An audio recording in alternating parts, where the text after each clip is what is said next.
দলে যোগদান করলাম।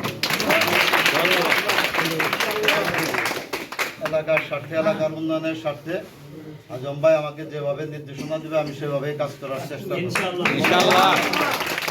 12 তারিখে জানি আমরা সবাই সম্মিলিতভাবে কাজ করে জয়যুক্ত হতে পারি, আজম ভাইকে মসনদের জন্য বসাইতে পারি, এই আশা ব্যক্ত করে আমি আমার কথা শেষ করছি।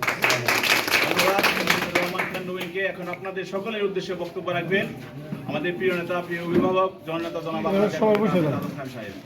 বিসমিল্লাহির রহমানির রহিম। সম্মানিত নেতৃবৃন্দ, প্রিয় মুরব্বিয়ানবৃন্দ, সুধী মণ্ডলী, আসসালামু আলাইকুম।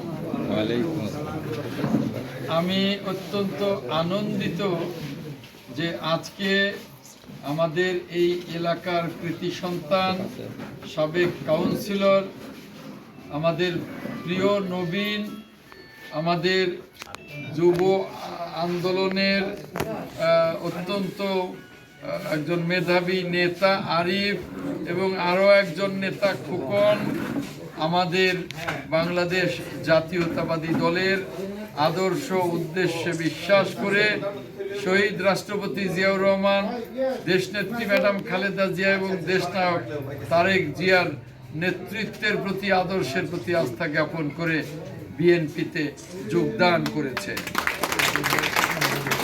আমি আরো আনন্দের সাথে জানাচ্ছি যে তারা দলে যোগদান করে এই দলের কার্যক্রমকে সমৃদ্ধ করবার জন্যে এবং তাদের নিজেদের নেতৃত্বকে বিকশিত করবার জন্যে তারা সক্রিয় ভূমিকা পালন করবে।